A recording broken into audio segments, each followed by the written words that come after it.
Buenas noches, Dios les bendiga. Esta es la semana número 3 del curso Historia del Cristianismo, el Protestantismo en América Latina y el Caribe, con el doctor Cornelio Hegeman. Vamos a invitar al pastor César Luzardo que él haga una oración para iniciar.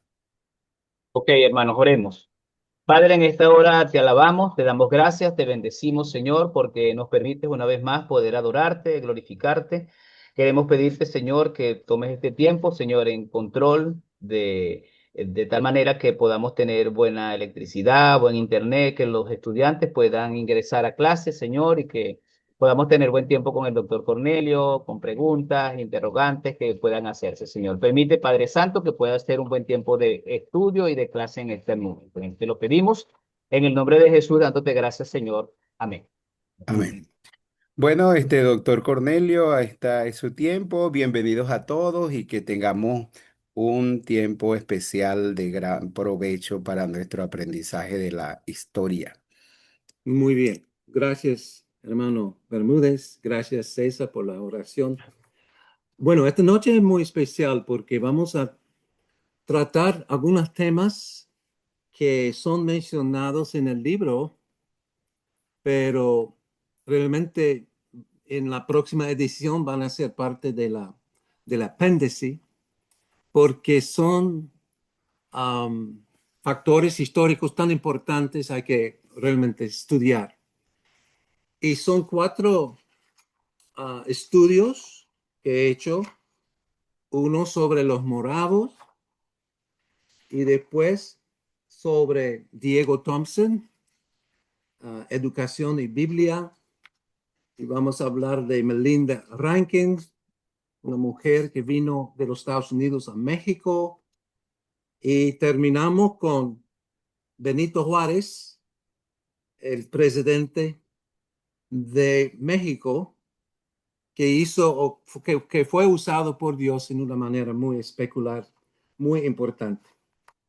Um, el documento ya fue enviado a Eliezer y él va a enviar el documento a ustedes.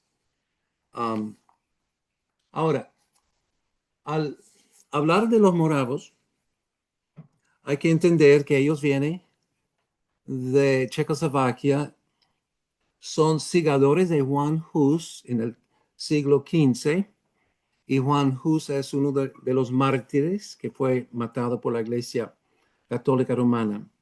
Los moravos es un grupo pequeño, viene de una provincia que se llama Moravia, por eso el nombre, y ellos van a ser perseguidos en el siglo XVI y en el siglo XVI, XVII y en el XVIII van a llegar a Alemania, donde son recibidos por, um, por un señor que se llama Nicolás van Zinzendorf, buen nombre alemán, van Zinzendorf.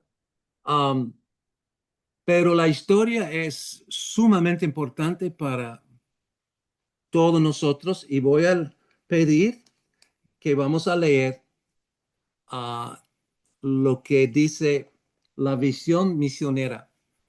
Yo tengo la bibliografía que ustedes ven allí para investigación. Me gusta la investigación, obviamente.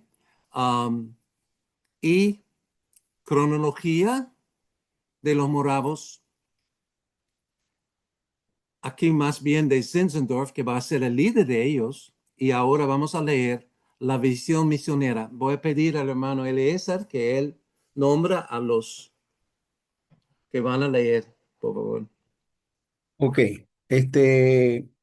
¿quiénes nos van a ayudar con la lectura hoy? Um, Puede ir comenzando uno y los otros van, me van indicando para tenerlo en la lista. Ok, creo que hay que, porque parte no sale, Ok, o sea, no no está. ve la página completa. Ok, Entonces hay que ponerlo quizás en letras más pequeñas. vamos a ir viendo. Ahora sí, ok, excelente. Ahí está bien. Sí, puede hacerlo un poco más grande, ¿no? Es 8, 9, Ahí, 10. 10 está bien. 11, vamos a tratar 11. ahí está bien. Ok, ok, muy bien. Ok. Excelente. ¿Quién nos va a ayudar en la primera lectura? Puedo empezar a leer Ajá, Mayuri. Ok, hágalo pues. la visión misionera. La Iglesia de Moravia, Unitas Fatrum, Unidad de Hermanos, tiene su origen en Europa Central, en la República Checa. Son los descendientes espirituales de los líderes remanentes como John Hus en 1369-1415, que fue quemado en la hoguera por protestar contra la herejía y los abusos de la Iglesia Católica Romana. Formaron su iglesia en Kumbal, Bohemia, en 1457. La continuación de la iglesia de Moravia está relacionada con su fe, que la persecución no pudo extinguir. El pietismo de los moravos era comparable a la fe de Nicolás von Zinzendorf, que fue educado entre los pietistas alemanes. Los moravos se convierten en una expresión activa y viable de misiones pietistas.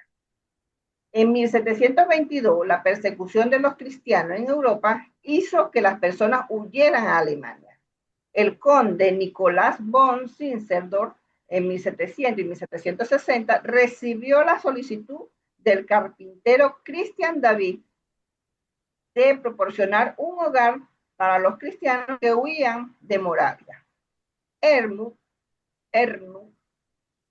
como Ginebra en el siglo XVI, se convierte en un refugio para los religiosos perseguidos. Se permitió que la Iglesia de Moravia existiera como congregaciones dentro de los amplios límites de la Iglesia luterana.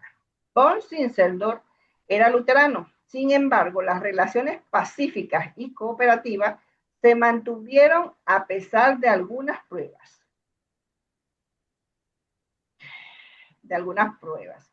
¿Dónde me quedé? Ajá. Con la Iglesia Nacional, la Iglesia Luterana. Esta relación no se enfocó en el robo de ovejas de los luteranos, sino que existió en un modo de preparación misionera para enviar misioneros a todo el mundo. Ok, Comenzando un pausa, por favor. Gracias, ¿hasta allí? hermano. Ok. Sí, hasta aquí está muy bien. Um, es muy importante observar que la iglesia de los moravos pudo existir entre los luteranos. Existía una iglesia dentro de la iglesia nacional y no había conflictos entre ellos.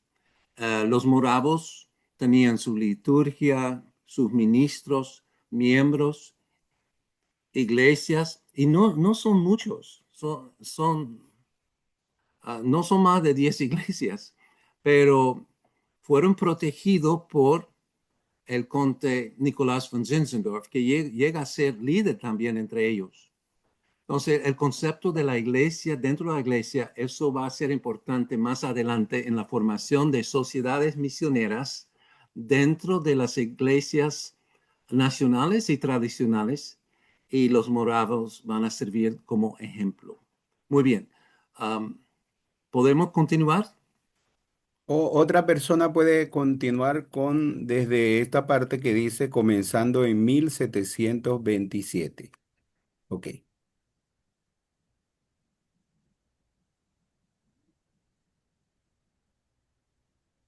pueden hacerlo. Presente, presente, Pastor Elizar. Ok, hágalo pues. Comenzando en 1727, los maravos se dedicaron a orar todos los días y durante 24 horas por el trabajo del ministerio y las misiones. Mantuvieron esto por más de 100 años. La relación de oración de sacrificio, avivamiento y misiones fue manifiesta. El envío de los primeros misioneros se inspiró en el testimonio de un ex esclavo, perdón, Anthony Ulrich.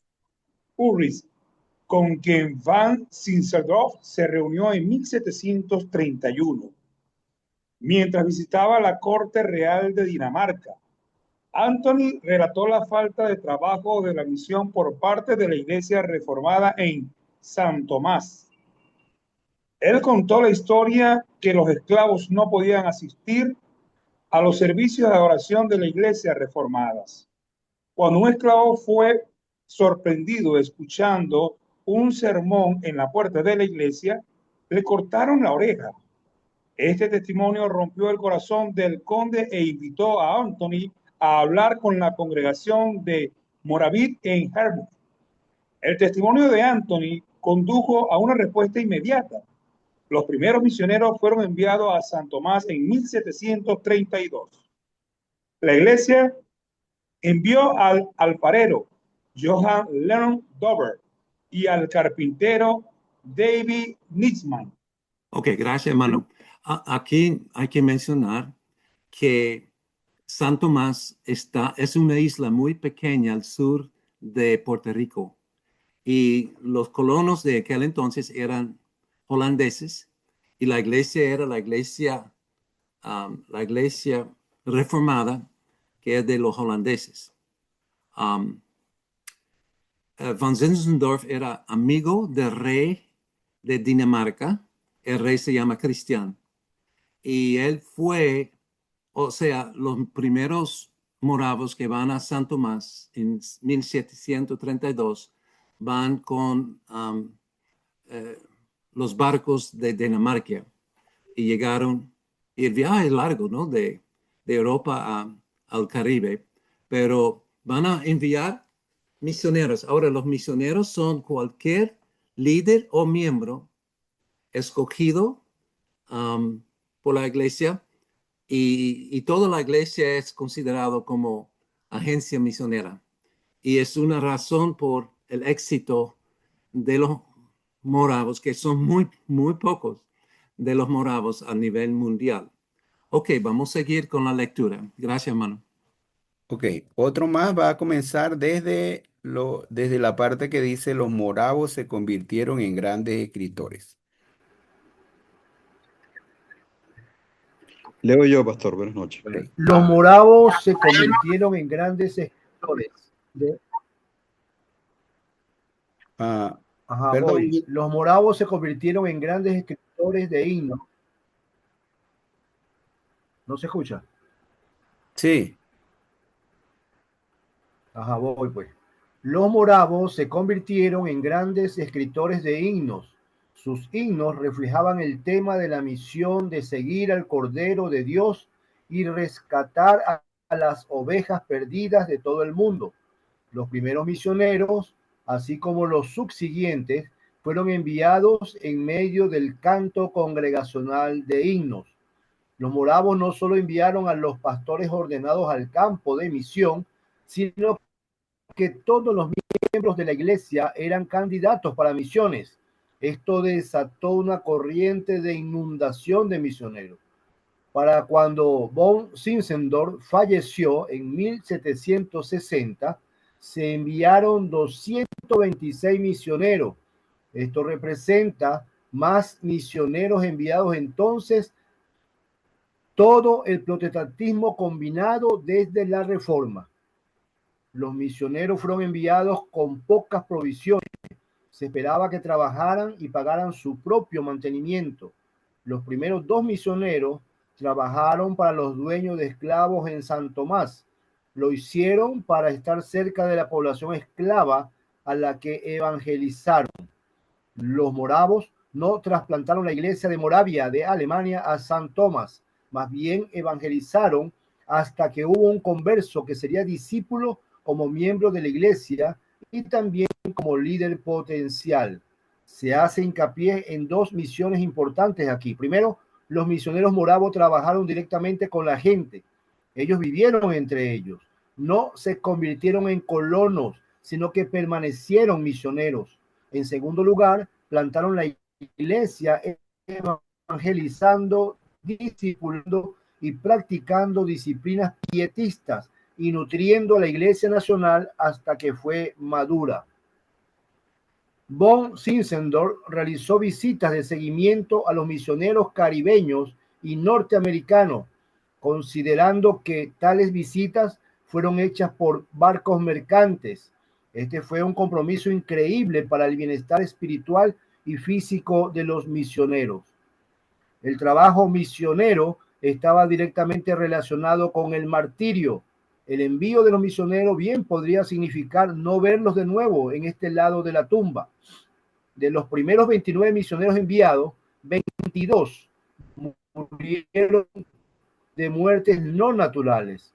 Sin embargo, no fueron disuadidos. Los moravos fueron un remanente que vino de Europa Central, donde fueron perseguidos. No era una iglesia grande. Sin embargo, Dios los usó como una plataforma para luego influir en los grandes movimientos de misión. En la década de 1730, los moravos se encontraron con los Wesley. Los hermanos quedaron tan impresionados con la fe y la paz de los moravos durante una tormenta oceánica que siguieron indagando. Los moravos hablaron de su fe, recomendaron la lectura de prefacio de Martín Lutero al libro de Romanos, y poco después Juan Wesley se convirtió mientras escuchaba un sermón predicado por un moravo en una capilla en Inglaterra. Sin embargo, no solo era la fe y el testimonio de los moravos, sino también su método de misión, la plantación en lugar de trasplantar la iglesia.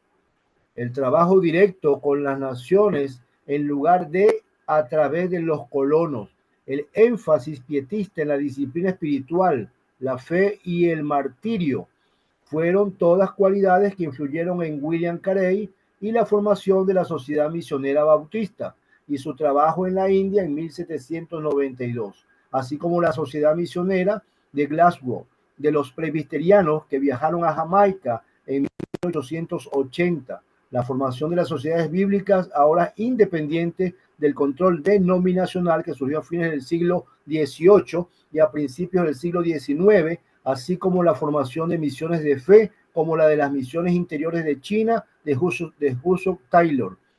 Los moravos son la prueba viviente de que las misiones no requieren una gran denominación o agencia de misión, sino la fe del tamaño de una semilla de mostaza que crece hasta convertirse en una planta grande. Dios obra su misión a través del remanente fiel como los pietistas moravos. Ok, si puede leer la conclusión también, hermano. Gracias. Sigo. Okay. Sí. Listo. El moderno movimiento misionero protestante y evangélico sabe poco del movimiento misionero moravo del siglo XVIII. Sin embargo, son hijos de él. El crecimiento pentecostal del siglo XX fluyó a lo largo de líneas similares del establecimiento de iglesias y asentamientos de Moravia. La oración, el avivamiento, el evangelismo, la plantación de iglesia, el liderazgo laico, el ministerio de las necesidades sociales reales, llegar a grupos de personas no alcanzadas son todas características de Moravia que se repiten hoy en día, principalmente a través de los pentecostales. Quizás lo mismo se puede decir sobre las iglesias perseguidas en China y otros países cerrados. Sin embargo, su información está disponible para nosotros, pero cuando se conozca, no debería sorprendernos tanto el mensaje evangélico como el método misionero, ya que fue practicado por el resto perseguido en Europa durante el siglo XVIII. Muchísimas gracias. Ok, voy a llamar atención. No es necesario buscar esto porque vamos a quedarnos en la pantalla, así, pero en las notas de referencia que están al final de la obra. Bueno, vamos a pasar a la última página, la página 17, porque en las notas de referencias tengo en la nota número 3 a dónde llegaron los moravos cuando, cuando evangelizaron. Sí, se puede ir al final, a la página 17. Ok.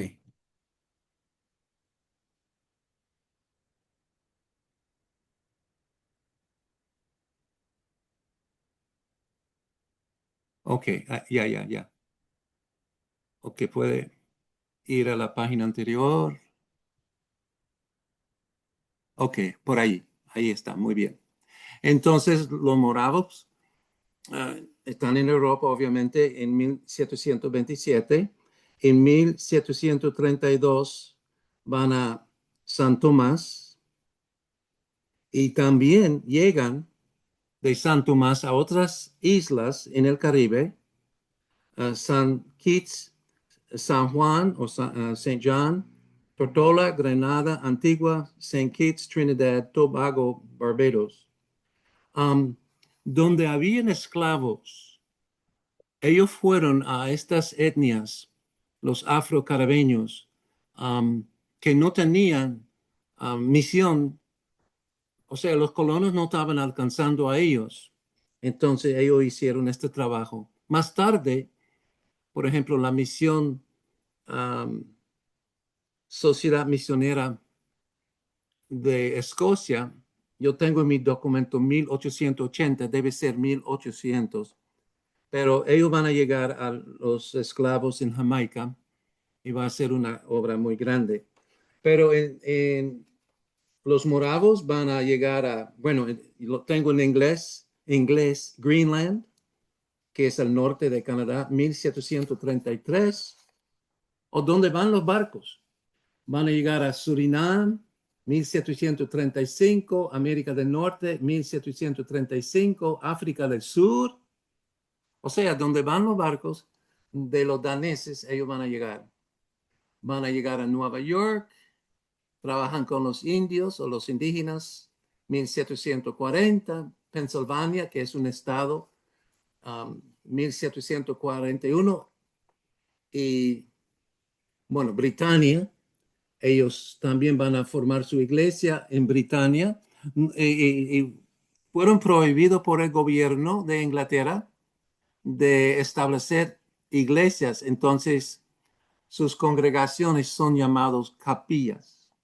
Y fue en una capilla morava que Juan Wesley fue convertido.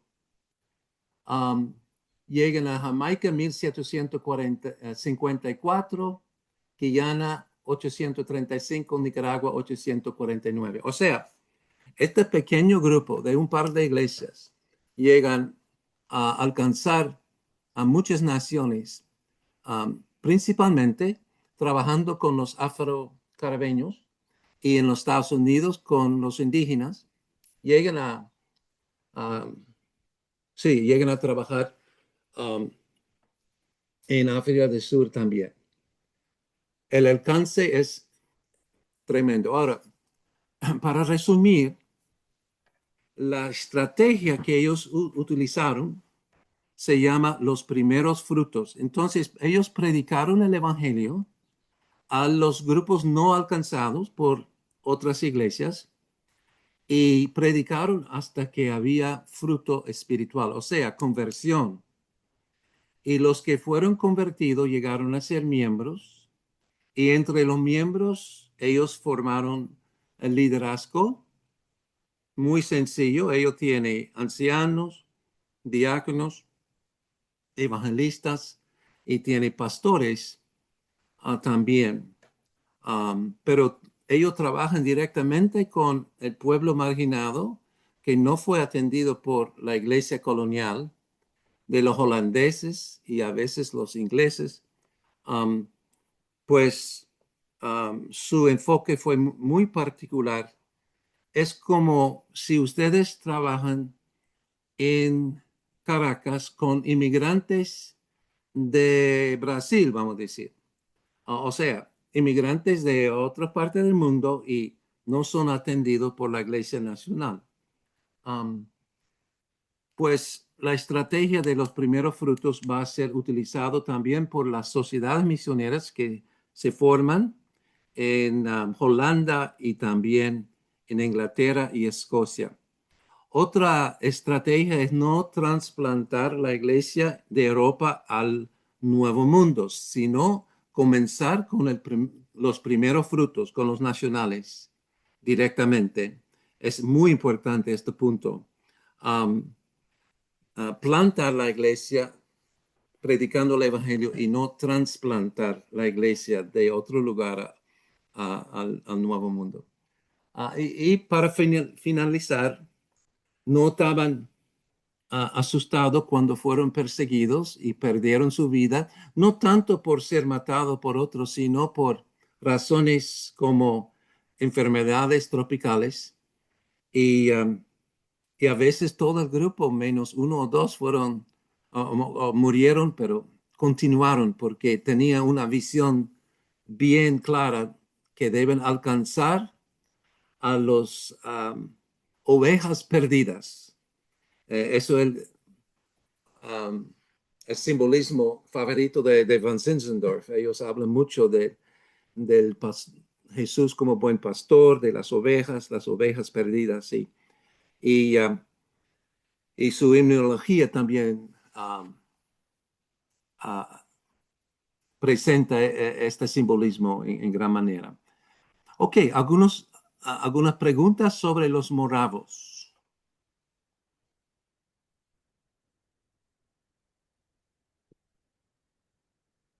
Podemos volver a la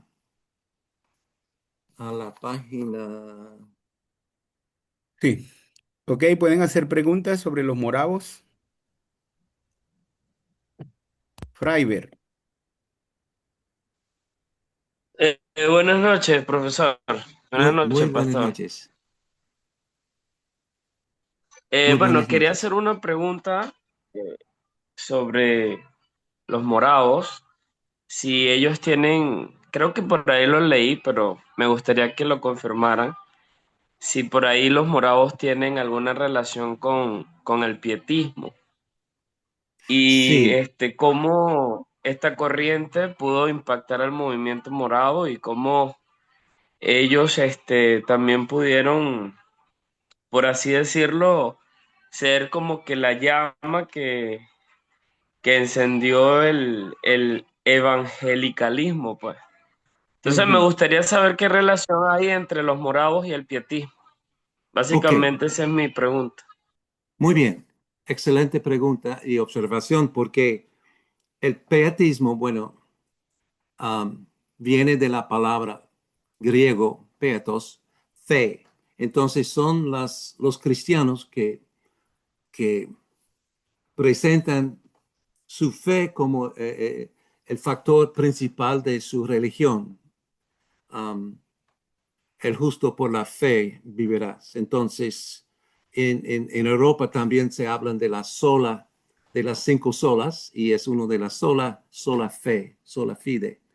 Um, el pietismo eh, va a ser formado dentro de las denominaciones.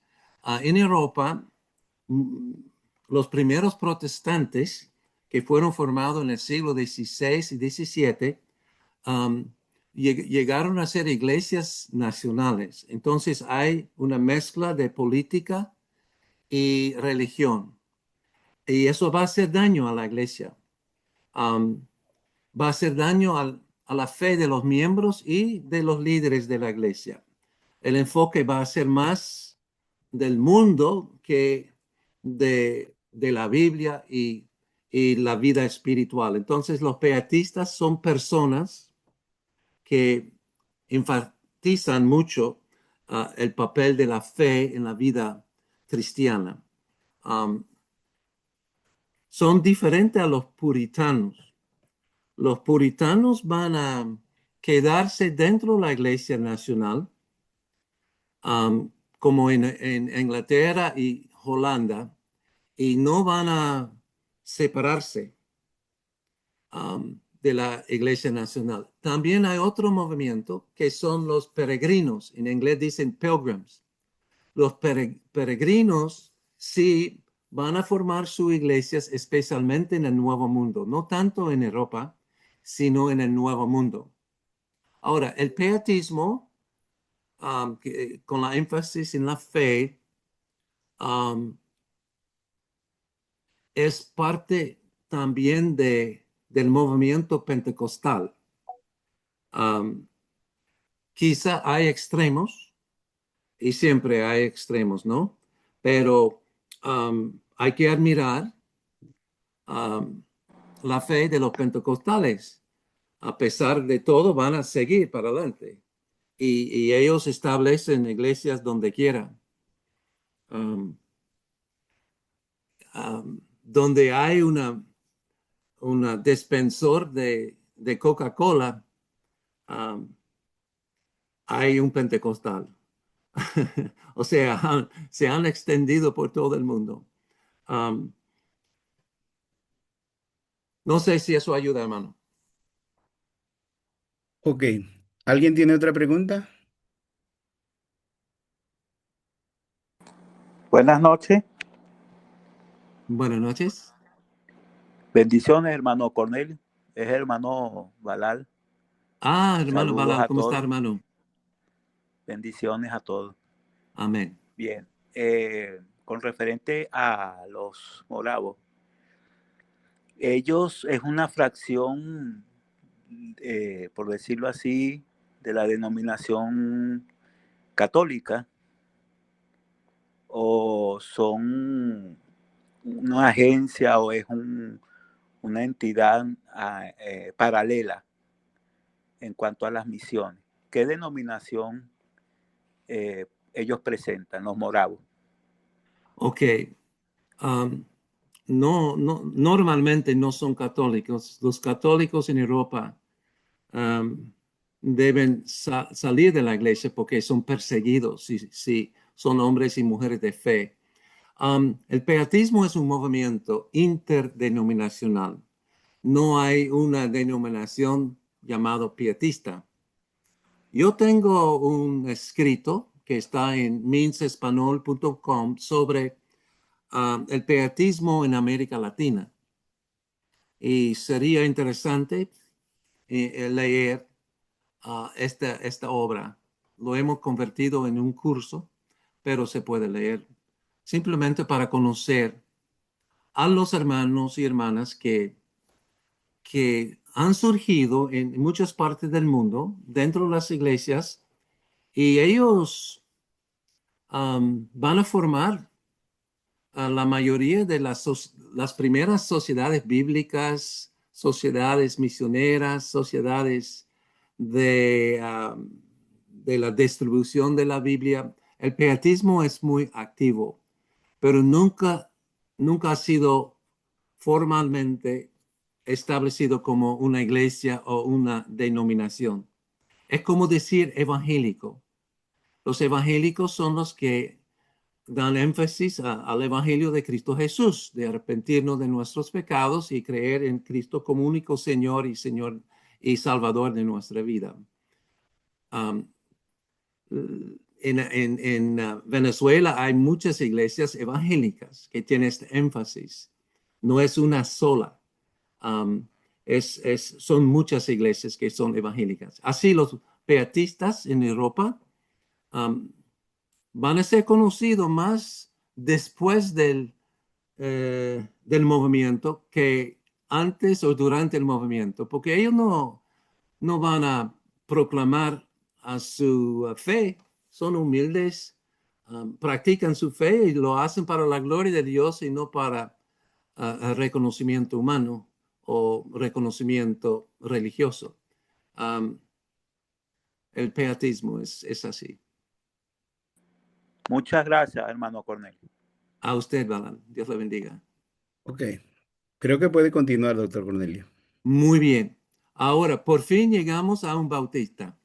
Él se llama Diego Thompson, es escocés y se convierte en Inglaterra y llega a ser un hombre increíble para la misión de Dios. Entonces necesitamos a alguien para leer la introducción y después vamos a la historia. Jorge Fuente, ¿puede hacerlo? Sí, hermano, buenas noches. Ok, Buenas hazlo. noches, hermano. El movimiento misionero protestante, desde 1528 hasta principios del siglo XIX, o durante más de casi 300 años, no pudo establecer un testimonio evangélico dentro del bloque colonial hispano de los portugueses y los españoles. Todo esto cambió con la nacionalización de las colonias hispanas en las Américas. La primera ola de protestantes y evangélicos que llegaron a las nuevas naciones de América del Sur, el Caribe y México fueron las sociedades bíblicas. Diego James Thompson sabía que sería una tarea difícil, así que también vino con el sistema educativo Luz Casterniano, en el cual a los niños de primaria se les enseñaba a leer y escribir y a hacer matemática, y luego se les animaba a ser mentores de otros estudiantes. Los resultados fueron fenomenales, como veremos en el trabajo misionero de Thompson. Ok, gracias, hermano. Bueno, hay una hermana que tiene una pregunta sobre la bibliografía. Hermana, para adelante. Ah, no, hermano, era que yo quería leerla, si es texto. Bueno, la biografía, en gran parte está en inglés y realmente es algo que ustedes pueden leer después de la clase. O sea, la información no va a cambiar. Um, oh, yo perdí. Ok, ahora. Vamos a bajar hasta la página,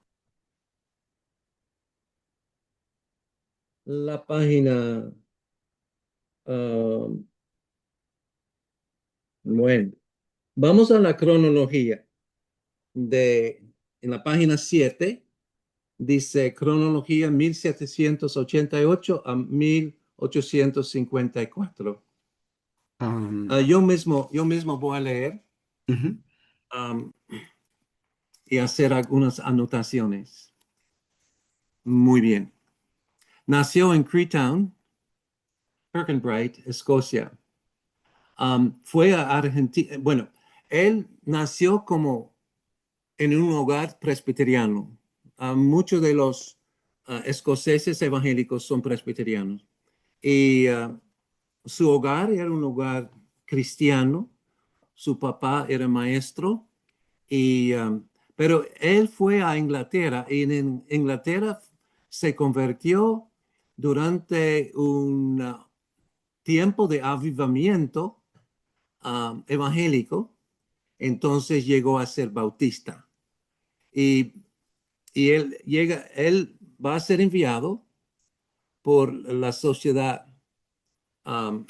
británica para las misiones y va a ser enviado como ministro bautista.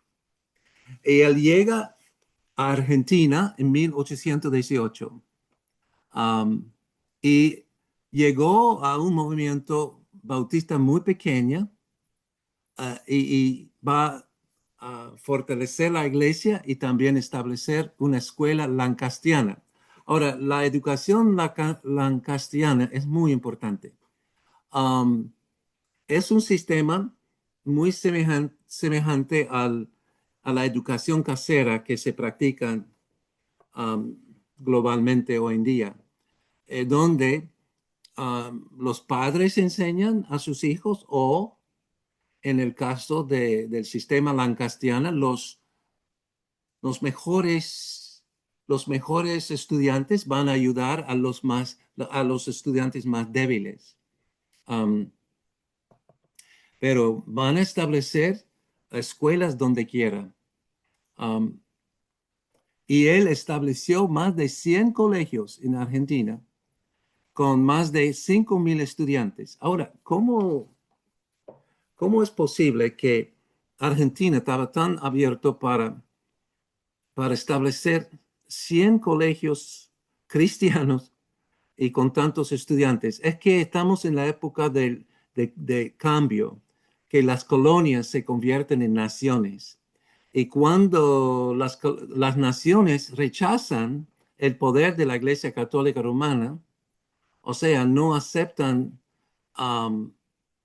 que la Iglesia domina a la educación, a los orfanatos, o sea, a las instituciones sociales, pues hay que tener una alternativa y no había alternativas. Entonces, el sistema lancastiano fue utilizado por Dios en la primera generación después de la nacionalización de las nuevas naciones en América del Sur, América Central y el Caribe.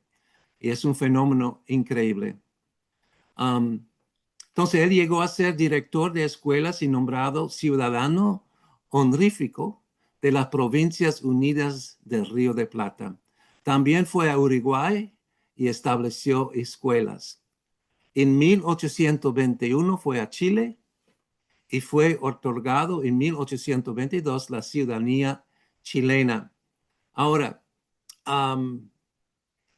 en Chile también él fue nombrado para ser ministro de Educación por el nuevo gobierno, pero no aceptó el título, pero sí ayudó a los nuevos líderes a establecer sus colegios lancastianos. Ahora, estos colegios duran una generación, porque más adelante van a organizarse como escuelas públicas.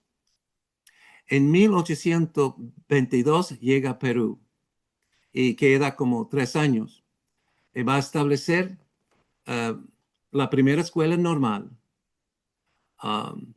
Hoy en día, por ejemplo, se celebran el día 6 de julio como Día de Maestro y es en honor al Diego Thompson. Él estableció más de 300 iglesias, 300 escuelas para el gobierno y más tarde estas escuelas se convierten en escuelas públicas. Ahora, hay que entender por qué este protestante, este misionero bautista, fue aceptado por los nuevos gobiernos. Es que él llegó con la Biblia católica menos las notas de referencia del Vaticano y menos los libros apócrifos. O sea, él quedó con los 66 libros, pero la versión no era la Reina Valera. La versión era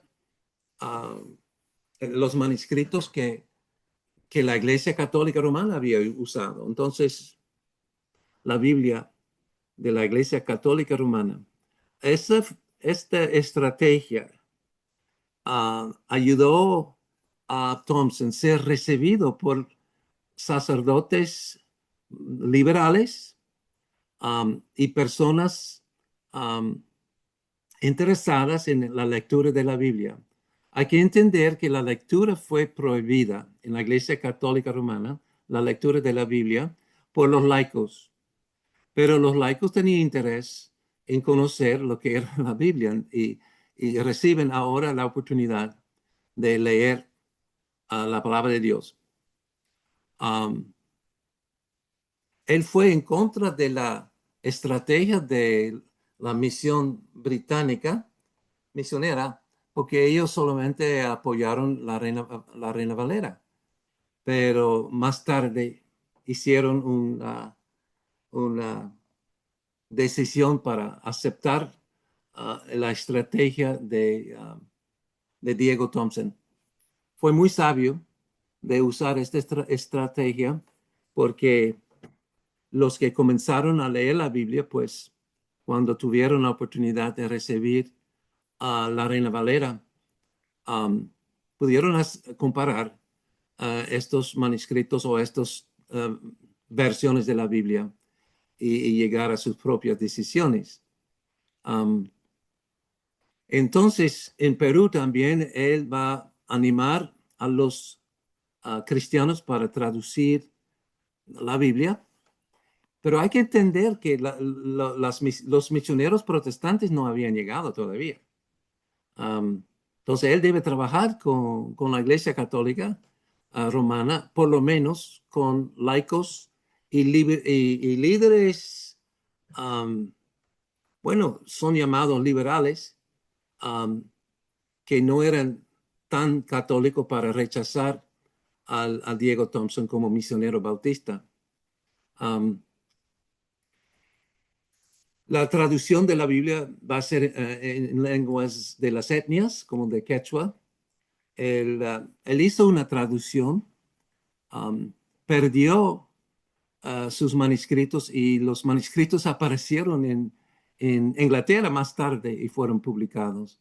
Pero la idea de que todo el pueblo de la nación necesita leer, aprender a leer y leer la Biblia fue promovido por Diego. Llega en 1824 a Ecuador y el próximo año, 1825, va a Colombia y forma la Sociedad Bíblica en Bogotá, la primera en América del Sur. No dura mucho, pero la importancia de Diego Thompson es que ahora dentro de la Iglesia Católica Romana hay un cierto sector que van a tener acceso a la Biblia y van a estudiar la Biblia. El Concilio de Trento, 1563, prohibió la lectura de la Biblia para los laicos. Debe ser el sacerdote que va a interpretar la Biblia, pero los miembros y muchos sacerdotes fueron en contra de esta regla y fue quitada también en el Vaticano II en 1966. Entonces él llega a México en 1827 y va a establecer una sociedad bíblica, pero también va a traducir, va a entrenar a lo que se llaman colpotores. Y este fenómeno es muy importante. Ellos son nacionales que son entrenados para vender las Biblias y también para predicar la palabra de Dios. Y muchos de ellos llegan a ser los primeros pastores cuando llegan los misioneros protestantes. Por ejemplo, los misioneros protestantes en México no van a llegar hasta 1872. O sea, casi 50 años más tarde.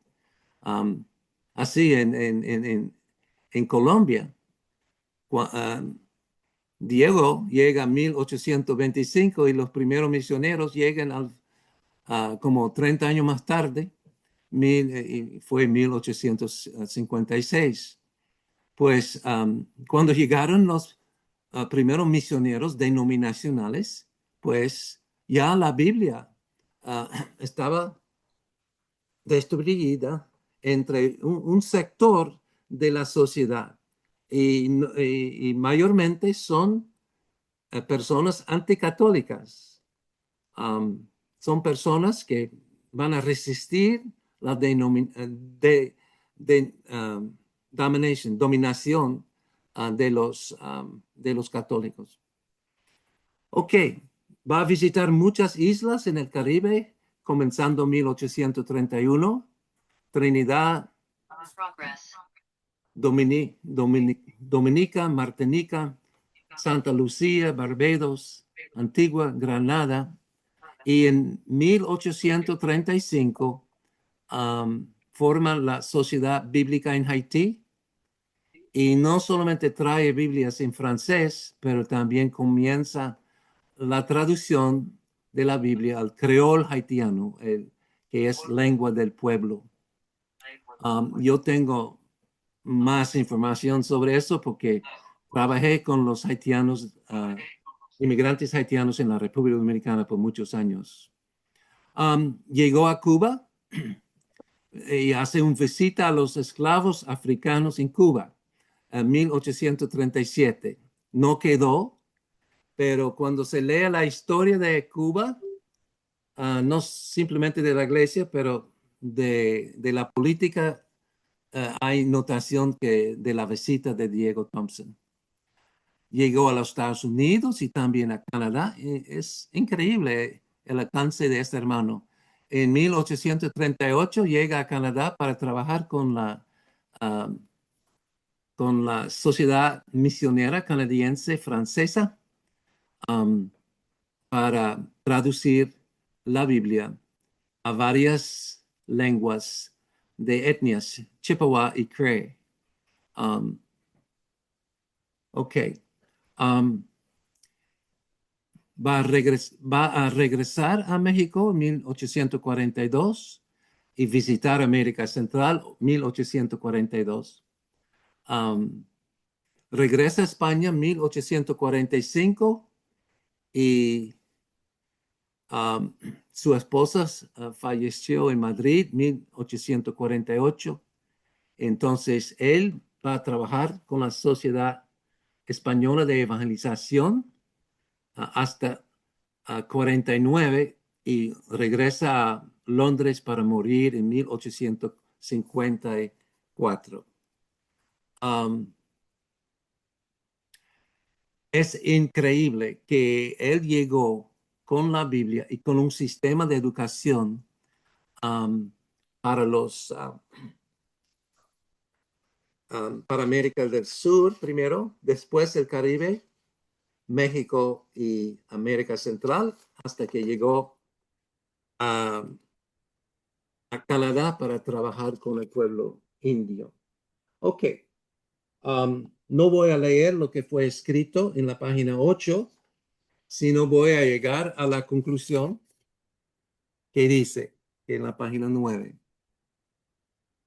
El Señor usó a Diego Thompson para llenar una gran brecha que dejó el catolicismo colonial español, cuando las colonias hispanas se convirtieron en naciones, a saber, la distribución y traducción y lectura de la Biblia y establecimiento de escuelas que usan la Biblia. Thompson también evangelizó, predicó, aconsejó, estableció escuelas, sociedades bíblicas nacionales y agencias misioneras. Como misionero intercultural o transcultural, trabajó en muchos idiomas diferentes. Por la gracia de Dios, las sociedades bíblicas en Londres, Inglaterra, han preservado las escrituras de Thompson. Las sociedades bíblicas en América Latina y el Caribe y otros lugares han preservado el legado de traducir y distribuir las Biblias. A los educadores cristianos en las Américas les restan preservar la tradición sagrada y honorable de usar la Biblia para educar a la generación futura. Bueno, es entre de los misioneros favoritos míos. Diego Thompson es increíble como sin aviones pudo llegar a tantos lugares y fue en tiempos de gran cambios cuando las colonias llegaron a ser naciones en estas en las Américas. ¿Algunas preguntas? Am, yo quiero que nos diga, porque ahí no mencionaron a Venezuela, ¿tuvo algún contacto con algún venezolano o Sí, cómo? él envió un colportor para Venezuela para promover la Biblia, la lectura de la Biblia, y también a Bolivia. Y el colportor en Bolivia fue matado. Um, los colportores, pues, eran nacionales y no fueron tratados con guantes blancos como los visitantes fueron tratados. Um, Diego Thompson tenía la protección de la Embajada de Inglaterra y también de otras embajadas por ser visitante. Pero los coprotores son nacionales y muchos de ellos pagaron con su vida hasta que fue establecido las constituciones en las naciones nuevas y la mayoría de las constituciones promovieron la libertad de religión. A la vez, algunas constituciones aceptaron que la Iglesia Católica Romana era la Iglesia del Estado, pero a la vez permitieron la libertad de religión y así los misioneros protestantes pudieron llegar y establecer las primeras iglesias protestantes. Ok, hermana Neda tiene una pregunta. Buenas tardes, saludos. Más que una pregunta, bueno, yo había alguna vez leído de Diego Thompson que él incluso pudo conocer a Simón Bolívar. Y Simón Bolívar, influido por este misionero, fundó, fundó algunas escuelas o hizo eso, pues, el desarrollo de algunas escuelas. Y lo más interesante para mí como pureña es que hay escritos, documentos académicos de la Academia Nacional de la Historia de Venezuela donde hacen referencia directa que recorrió regiones de La Guaira, Valle de Aragua, hasta las ciudades de Calabozo y San Fernando de Apure.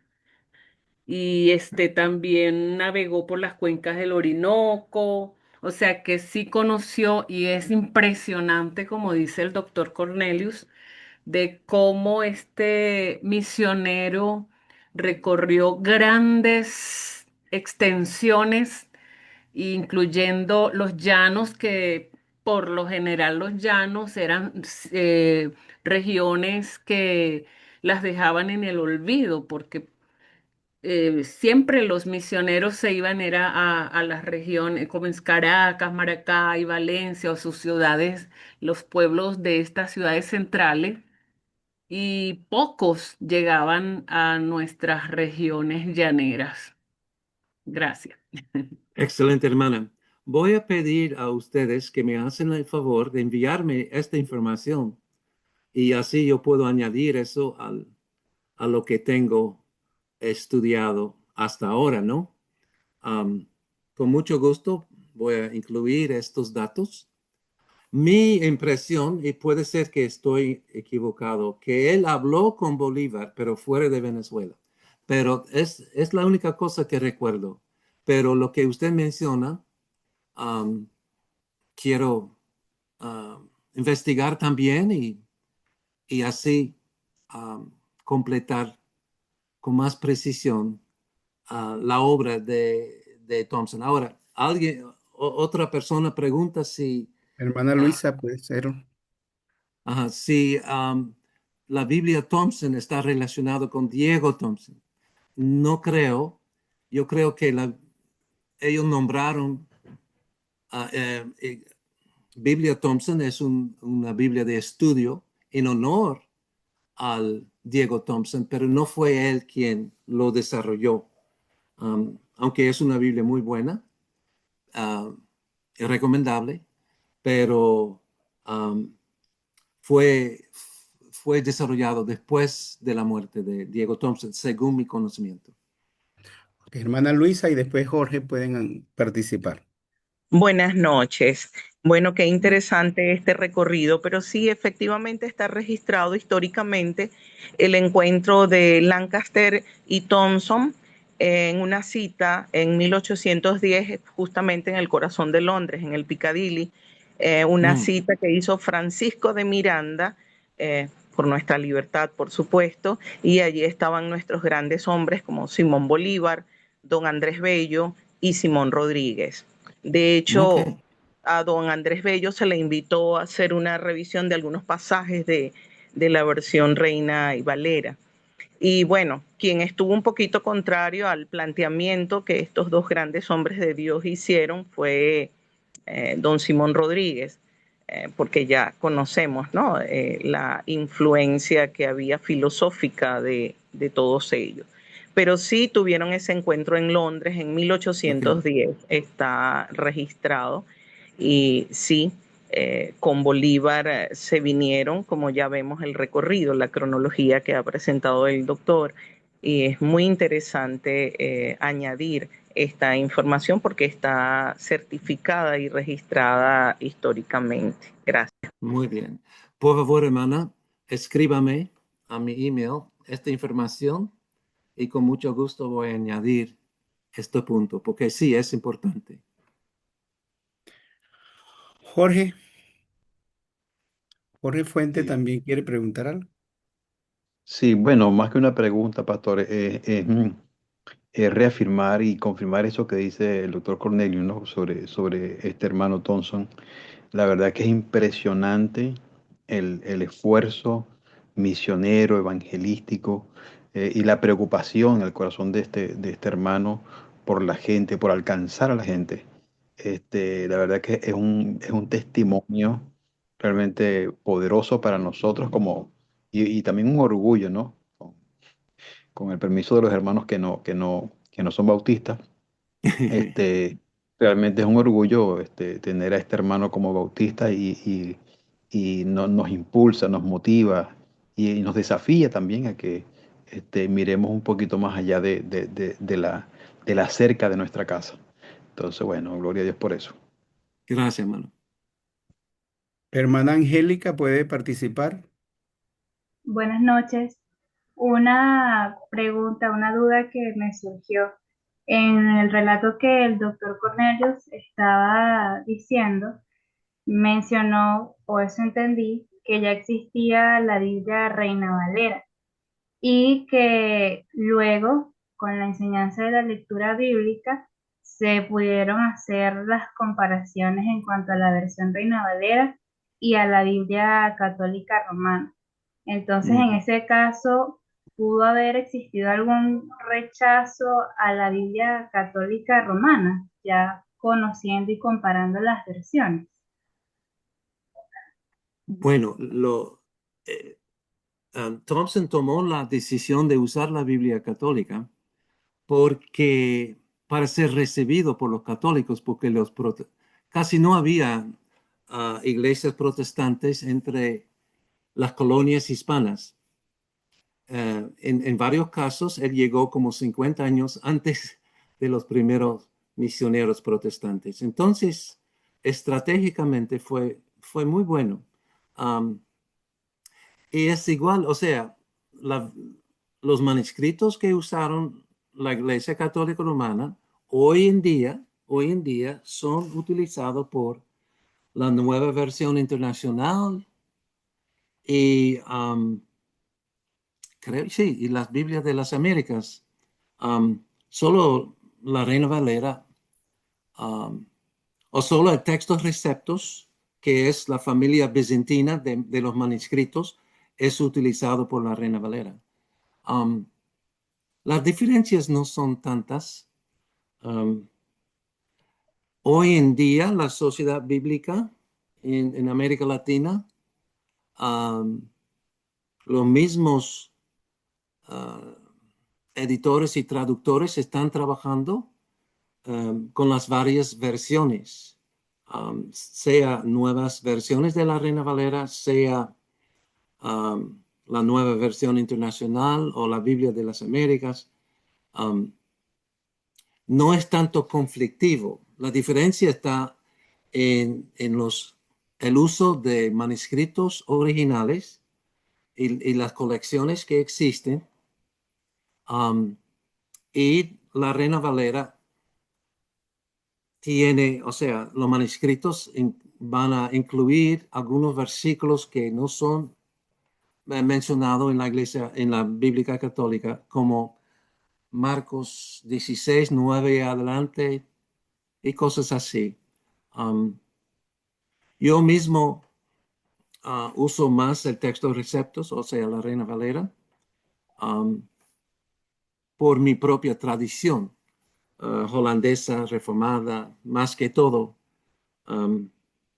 Tengo más conocimiento de esta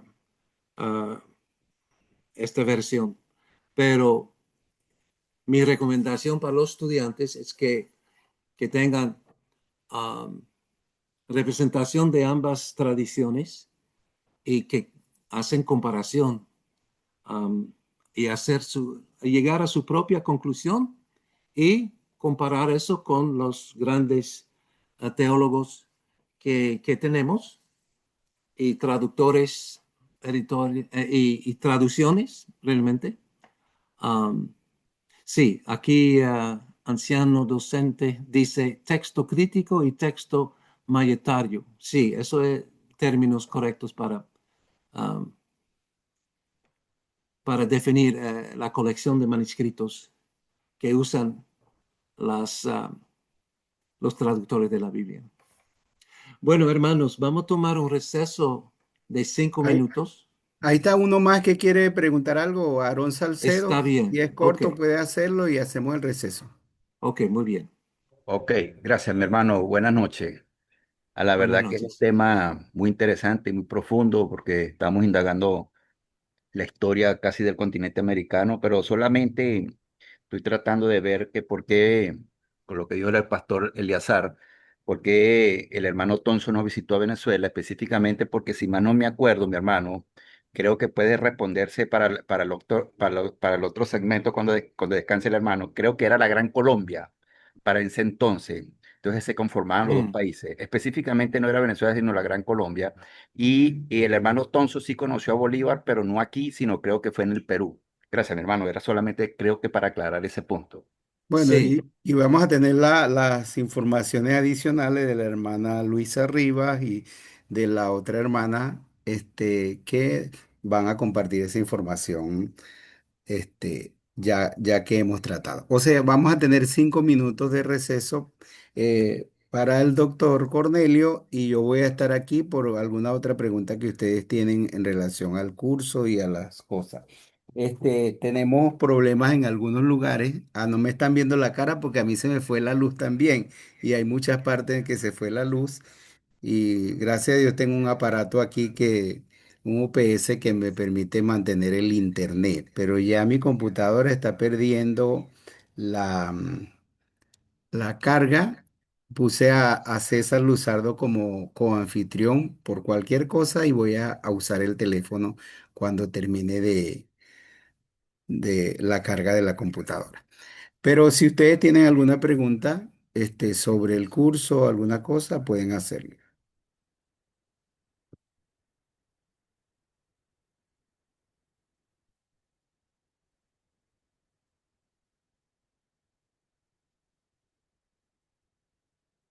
Si no, tienen el mismo receso de los 5 minutos y esperamos que venga el doctor.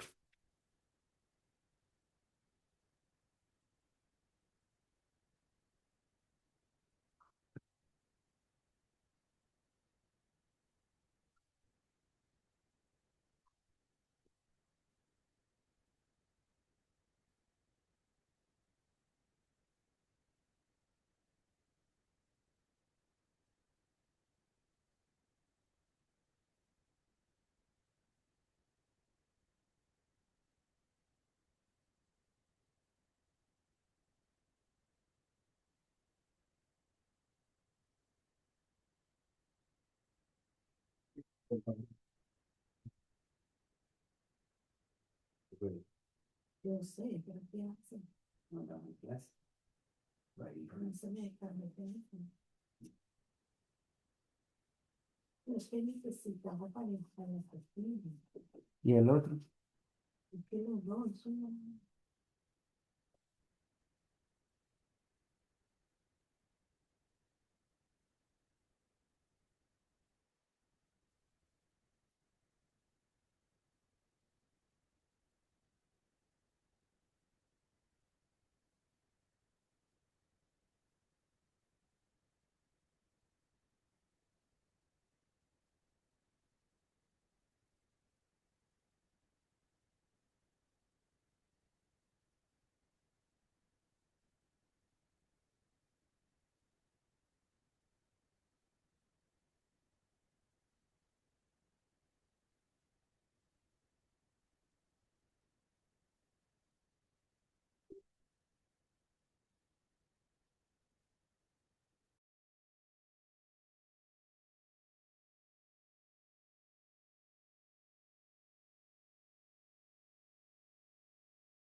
Eliezer, ¿por cuánto tiempo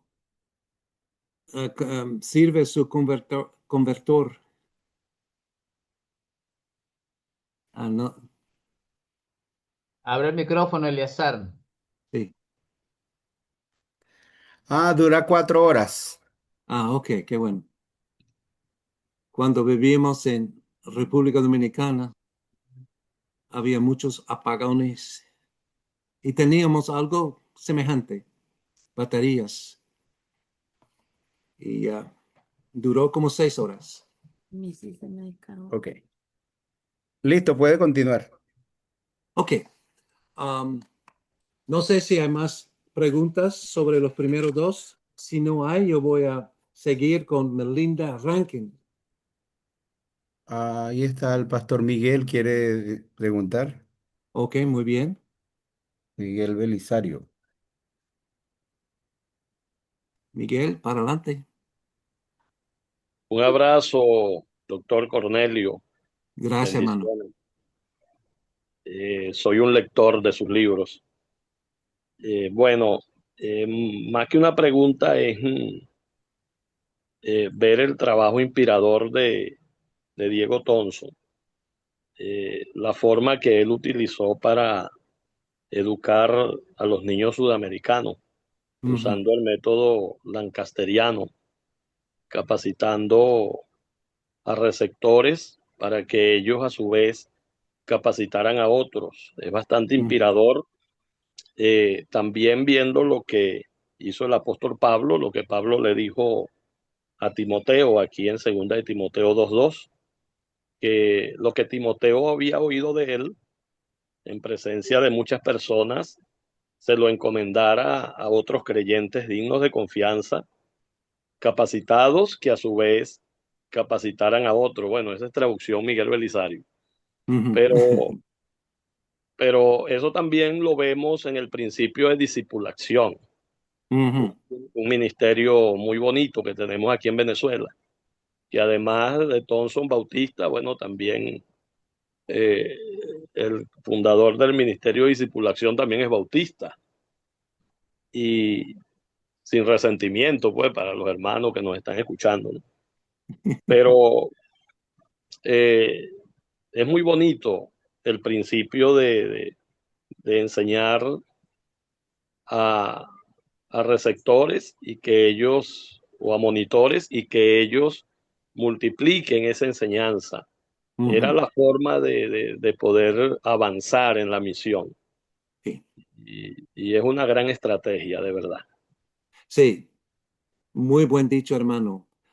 También el sistema de MINTS funciona como el sistema lancastriano, donde nuestros estudiantes llegan a ser maestros, hasta profesores en nuestro sistema. Y estamos usando eso también en las cárceles en los Estados Unidos y fuera de los Estados Unidos.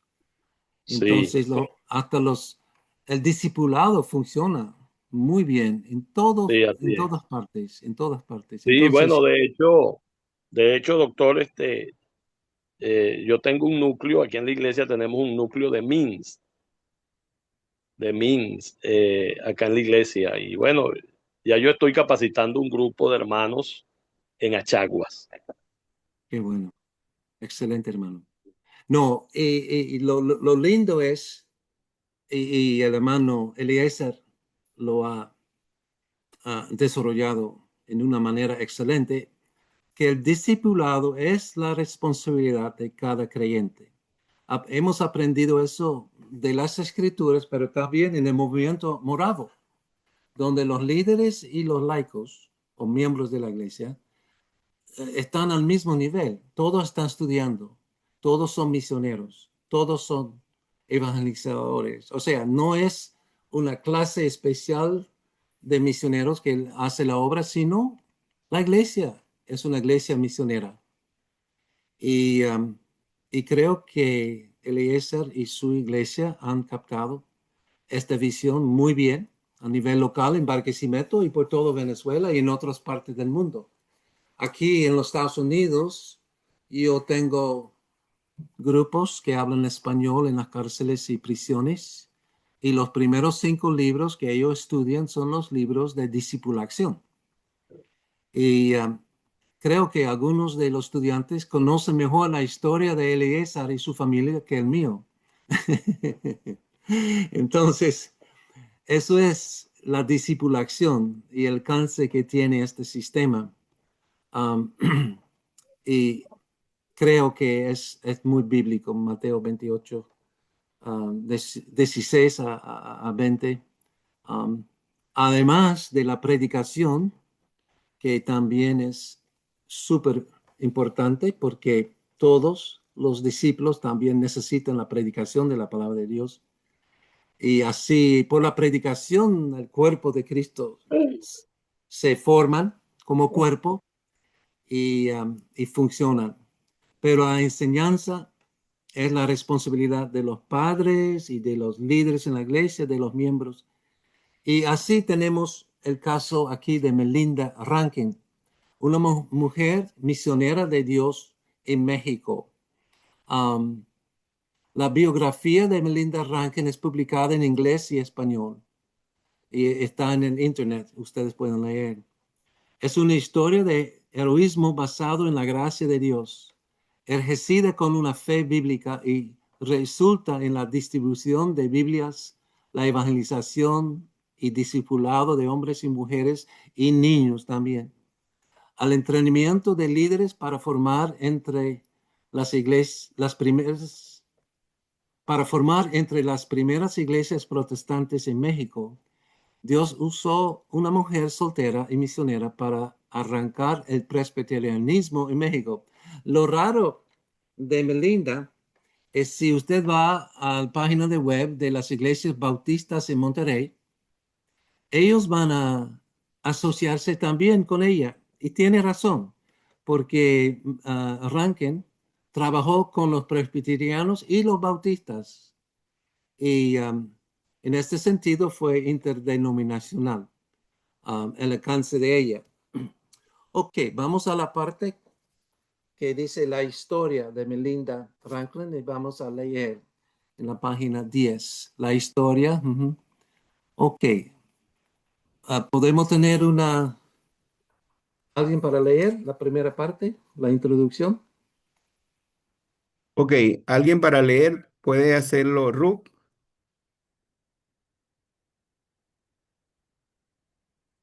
O ah, el mismo Edgar puede hacerlo. Leo yo, si quiere, hermano, leo yo. Ok, hágalo pues, Aarón. Es de importancia vital que todos los miembros de la Iglesia Nacional Presbiteriana de México sepan cómo nació su iglesia, cómo se abrió paso en un campo adverso. Se cayó se cayó la página, Sí. Ok, es que ya se me acabó la la, batería. la carga, pero voy a usarlo. Si tienes el texto, puedes ir leyendo y yo voy a tratar de ponerlo desde el celular. Ok, yo voy a leer porque tengo texto o alguien tiene texto. Yo tengo el texto disponible. Sí, aquí. Ok, muy bien, por favor. Es de importancia vital que todos los miembros de la Iglesia Nacional Presbiteriana de México sepan cómo nació su iglesia, cómo se abrió paso en un campo adverso a las verdades e ideales que sustentaba, a sus propósitos y fines, incomprendidos porque se escuchaban como multitud de prejuicios o se rechazaban por miedo a la denuncia y sus consecuencias, como a pesar del fanatismo y la ignorancia, rechazaban por miedo a la denuncia y sus consecuencias, como a pesar del fanatismo y la ignorancia, triunfó como en situación tan compleja se encontraban corazones sedientos de las verdades alternas y eternas, y como esos corazones receptores de agua de la vida se tocaron en manantiales inagotables cuyas corrientes de gracia abrieron el camino a los sembradores de las buenas nuevas. Los reformadores del siglo XVI se propusieron que en la India, nombre usado para designar a las Américas, se conociera el Evangelio en su sencillez y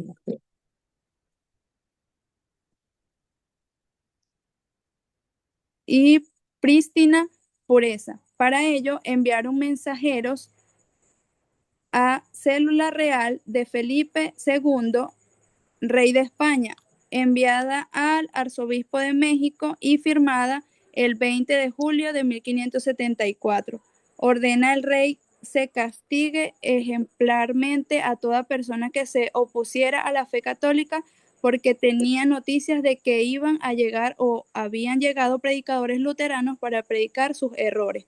Sin embargo, aunque parecía que la iglesia era más y más dominante, la semilla que había sido esparcida, oculta o abiertamente según las circunstancias, por medio de libros netamente protestantes y las Biblias, Nuevo Testamento y porciones que introdujo al país en 1827 el señor Diego Thompson, representante de la Sociedad Bíblica Británica y extranjera, que logró interesar a varios intelectuales y aún clérigos, pues les llevó la Biblia a sus conventos.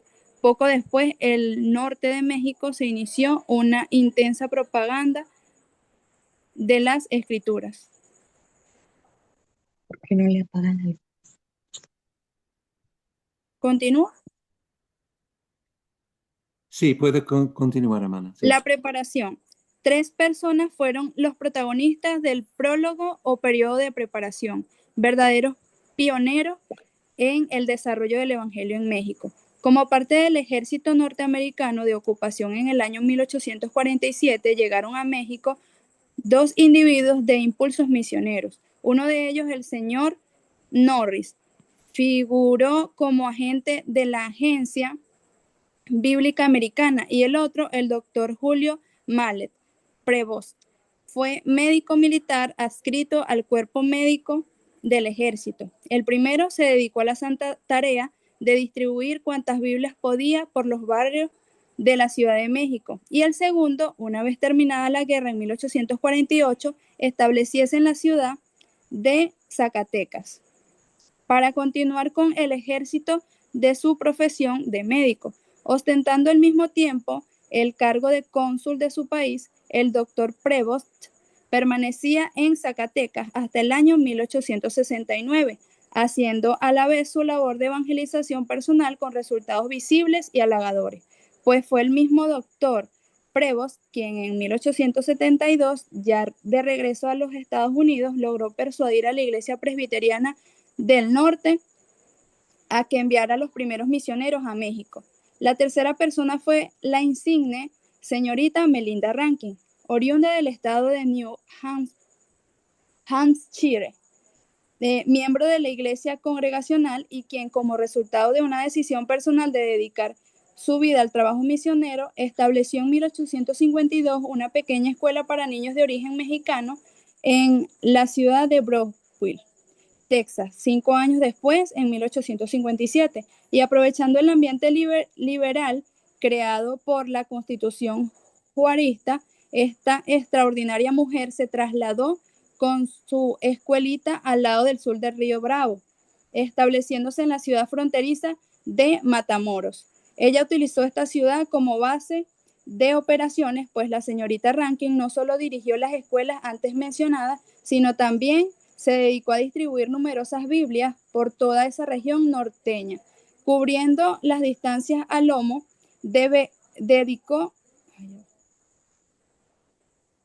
cubriendo las distancias a lomo de bestia, cabalgando sobre la silla de montar antes referida. No cabe duda que la palabra de Dios, así sembrada, preparó el terreno para la labor de todos aquellos quienes habían de seguir sus huellas en los años posteriores. En 1866, la señorita Rankin cambió de residencia a la ciudad de Monterrey, donde vio terminar su obra en 1872, con su salud quebrantada, pero con la satisfacción de contemplar 14 centros de predicación, resultados directos todos de la labor iniciada por ella en la región fronteriza del país.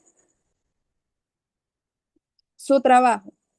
En Brownsville, el trabajo realizado en esta ciudad es de admirarse, la entrega que la señorita Rankin tenía con su labor.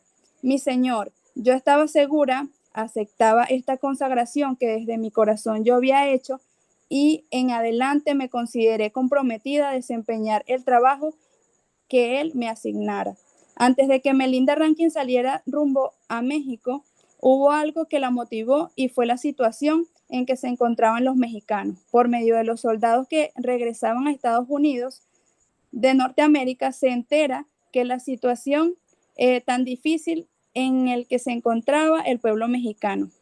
Ella se propuso viajar a México para levantar la moral del pueblo mexicano, aunque de parte de las personas que ella conocía solo recibió un rechazo por la decisión a tomar. Expresiones como los mexicanos merecen morir es la que oía cada vez que ella pedía ayuda para salir con la tarea de Dios que había puesto en su corazón. Sale de casa rumbo a Kentucky, donde estuvo durante 2 años estableciendo escuelas y solicitando maestros de Nueva Inglaterra. Después de estos años sale con rumbo a Mississippi, pero aún así, estando en este nuevo lugar, había algo que no la dejaba en paz. No podía estar en tranquilidad, pero con frecuencia la inquietante pregunta sonaba en mis oídos. ¿Qué haces aquí, Elías? Estando en Mississippi, terminaba por enterarse de la situación que se encontraba en el pueblo de México. Ciertamente la situación moral entre la gente mexicana era denigrante porque por aquellos días. Cerré mis labores en Mississippi en mayo de 1847 para salir e ir a trabajar entre los mexicanos. Sale con rumbo a Texas. Después de una aventura y reflexión, llega y se establece en Huntsville, con mucho trabajo por delante y aún en medio de la enfermedad, ella no perdía su objetivo y deseo de irse a trabajar entre los mexicanos. En la primavera del año 1852, se dirige a Brownsville. Al llegar a este lugar y ver por primera vez a un mexicano, ella expresa lo siguiente: se revivió en mí una sincera compasión, no debido al cautivador exterior, sin duda, sino porque dirigir y sostener a Brownsville, una escuela para señoritas procedente de México, no debido al cautivador exterior, sin duda, sino porque un alma invaluable se hallaba atrapada dentro de él, por la que el Salvador había muerto. Comenzó por dirigir y sostener en Brownsville una escuela para señoritas procedentes de México. Fundó escuelas y se dedicó a visitar a las personas, llevándoles literatura cristiana, una Biblia. Por cuestiones de construcción de un edificio educativo, dejó Brownsville con la firme decisión de que volviera para seguir edificando vidas. A su regreso no se escribe. Encontré la oportunidad de enviar cientos de Biblias y cientos de miles de folletos en español hacia México, y aunque no los podía acompañar, sin embargo, tuve fe y creí que el mismo espíritu de la palabra alumbraría el sentimiento espiritual de esta gente hacia el conocimiento de esas verdades, de tal manera que sus almas fuesen liberadas y libradas del pecado y de Satán, aun cuando estuvieran encerradas en la prisión del poder papal. Para este tiempo decide dejar Brownsville para ir a apoyo económico para el sustento de la escuela. De este momento, al decidir salir de este lugar para trasladarse a otro, para buscar ayuda económica, está dejando en manos de Dios a las personas con quienes había tenido contacto, porque se había enterado de que habían llegado unas monjas y sacerdotes para establecer en Brownsville su cuartel general. Se arriesgaba a dejarlos solos. Después de pasar mucho tiempo en oración, una luz iluminó mi mente con las palabras del libro de Apocalipsis. Ellos pelearán contra el Cordero y el Cordero los vencerá, porque es el Señor de los señores y el Rey de reyes. Después de reflexionar, parte con la firme convicción de volver y establecer un seminario reformado en Brownsville. Sin embargo, en esta recaudación se encuentra en graves aprietos. Algunos exclamaron diciendo: sería mejor enviar balas de Biblias a México. regresa y se encuentra con un edificio construido por parte de los católicos. Sin embargo, ella reanuda sus actividades y había entre la gente un deseo arduo de estudiar la palabra de Dios. Gracias, hermana. Gracias, excelente lectora. ¿Puedo tener otra hermana para leer Matamoros y Monterrey? O un hermano, sea lo que sea. Sí, sí, por aquí, Carmen. Muy bien, Cuando Carmen. Melinda Rankin regresa de su gira para adquirir recursos económicos, Dios le pone en su corazón adentrarse más a la República de México. Aunque Melinda Rankin llegó a Brooklyn en 1852, no fue sino hasta 1859 que la señorita Rankin se trasladó a Matamoros. Ya estando la señorita Rankin en Matamoros en 1859, se encontró con una sorpresa.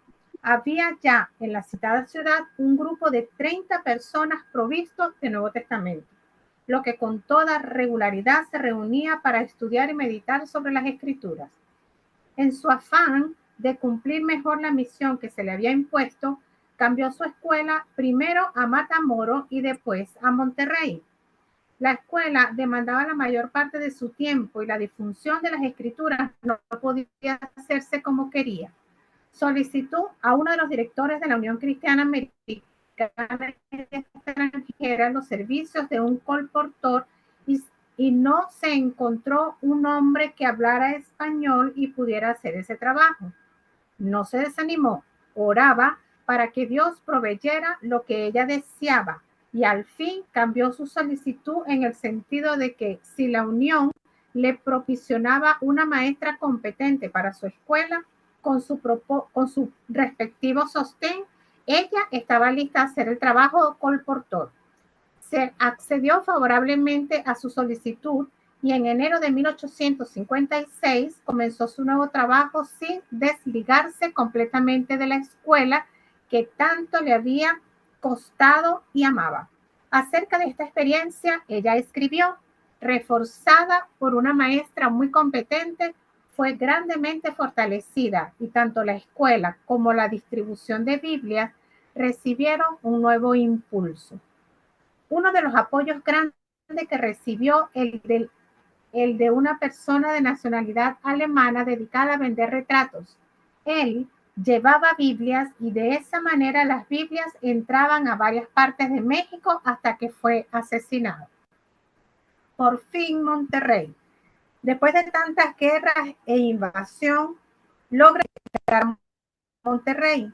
Estando en Monterrey comienza a usar la misma estrategia y a lo que ella había sido llamada, a fundar escuelas, a educar personas desde una perspectiva bíblica. Al llegar ella a Monterrey, ya habían misioneros y sobre todo personas estudiando las Escrituras. Al llegar Melinda Rankin a esta ciudad, se dio cuenta de la existencia de este trabajo, identificándose con don Santiago Haik para trabajar de forma conjunta en la proclamación del Evangelio. Sin duda alguna, la cooperación entre estos hermanos fue una buena base para la proclamación del Evangelio.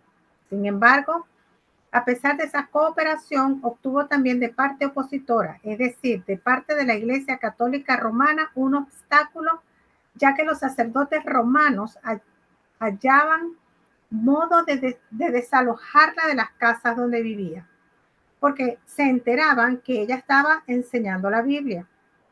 Así tuvo que mudarse 3 meses, 3 diferentes ocasiones.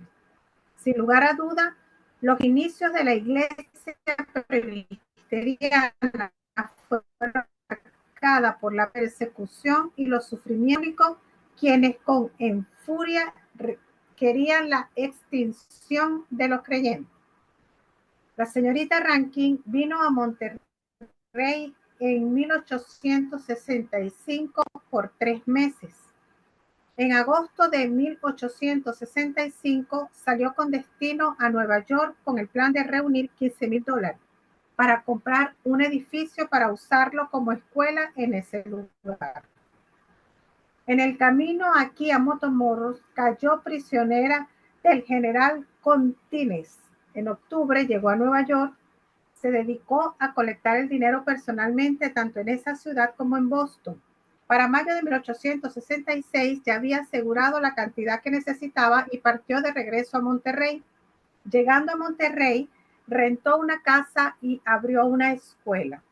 En 1866 murió el reverendo Santiago Hike en la Sociedad Bíblica Americana y nombró en su lugar al señor Thomas Westrom como agente. La señorita Melinda Rankin compró un edificio de un sacerdote, el cual adaptó para habitaciones, escuela de niños y niñas y capillas, esquina de Matamoros y Emilio Carranza. Una esforzada misionera voluntaria que por mucho tiempo se sostuvo con sus propios recursos y la ayuda de amigos simpatizadores de su obra entre los mexicanos.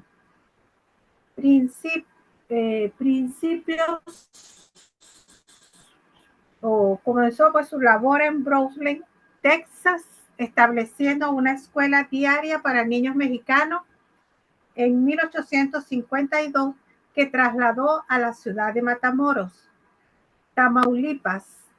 En 1857, año en que fue promulgada la Constitución mexicana que establecía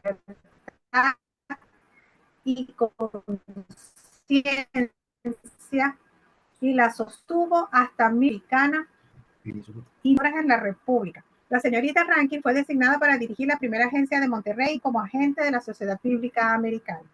De lo anteriormente expuesto, podemos colegir que la señorita Melinda Rankin, la precursora del presbiterismo en México, después de que Dios le concedió ver realizada su visión de evangelizar al pueblo mexicano, agotada y enferma, antes de retirarse definitivamente de nuestra patria, entregó lo que Dios le permitió hacer a los primeros misioneros presbiterianos que llegaron en México en 1872.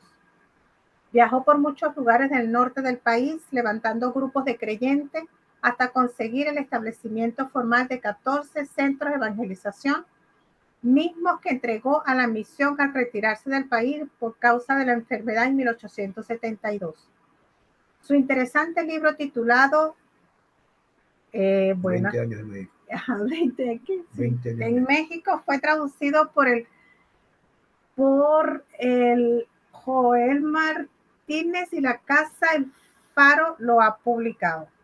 Fue de nuevo en Nueva York en mayo de 1867 en busca de fondos para sostener obreros mexicanos.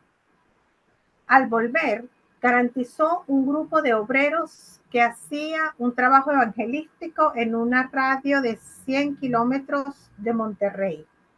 También planeó extender su radio de acción hasta el estado de Zacatecas, para lo cual escogió a sus mejores obreros, entre los que fue escogido el colportor Tomás Wentrum.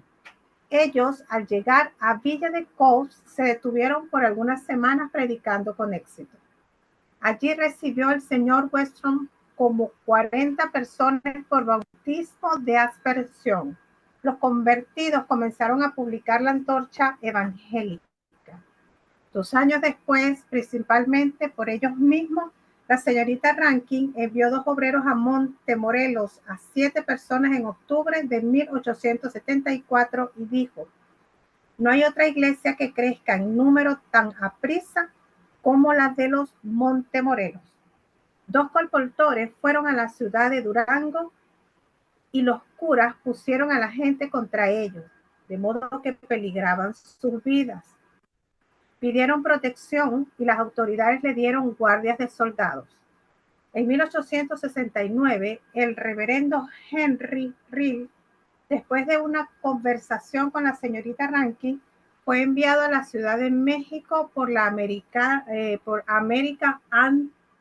Unforking Christian Mission, el cual había vivido en la América del Sur y conocía el español.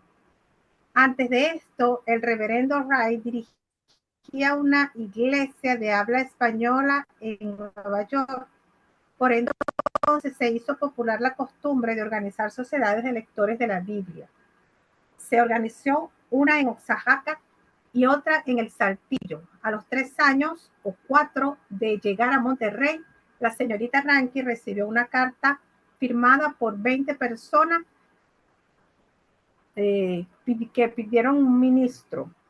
Sí, el reverendo Pack de la iglesia presbiteriana estuvo en Saltillo desde 1869 por corto tiempo. La señorita Rankin organizó propiamente en iglesia los grupos de convertidos en Monterrey como en sus alrededores.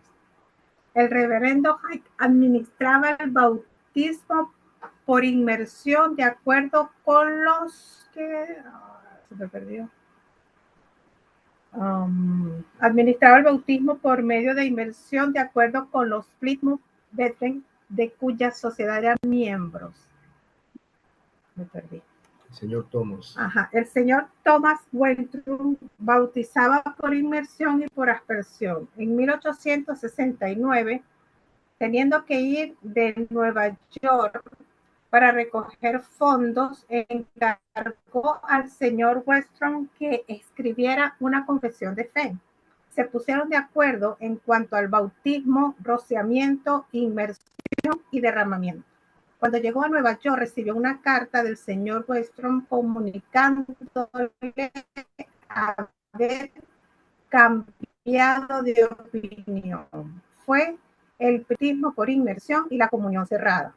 Unos 3 o 4 en Monterrey, como el mismo número de Caderey y con el mismo número en Cadereyta, determinaron irse con el señor Westrom y hacerse bautistas. Los demás quedaron bajo el cuidado de don Brigitio Sepúlveda en la iglesia presbiteriana. Al regresar la señorita Rankin a Monterrey, obtuvo los servicios del reverendo John Bever.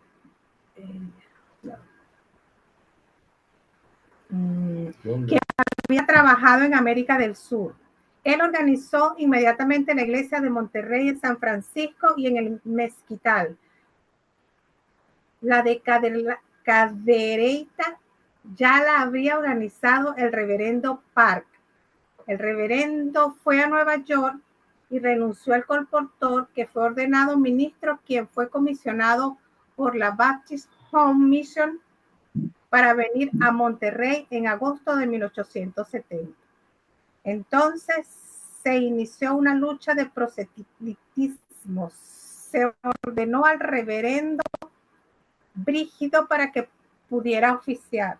Ya habían 6 iglesias organizadas y cada una tenía una escuela diaria. En Monterrey había una escuela para señoritas y otra para varones. Entonces se descubrió que en Agua Lengua se reunían 12 personas regularmente para leer la Biblia. Se organizó una iglesia. La señorita Rankin, enferma y cansada, dejó su obra en manos del reverendo Beverly en septiembre de 1872 y fue a Nueva York para hacer arreglos y retirarse definitivamente del trabajo activo. Cuando la señorita Rankin compró la casa para la escuela, compró también un lote de terrenos para hacer un templo, pero este lote no ha sido localizado. La iglesia de fue la última que se organizó con las actividades de la señorita Rankin.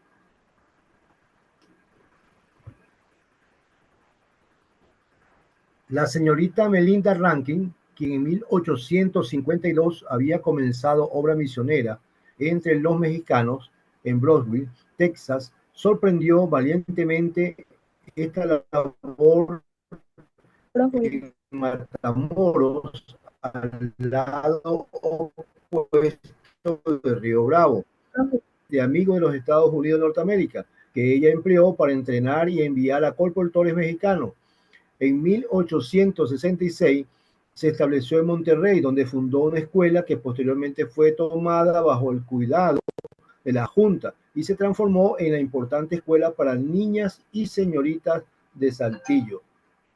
El personal, bajo la dirección personal de la señorita Rankin, organizó 4 iglesias en Monterrey, San Francisco, Mezquital y Cadereyta.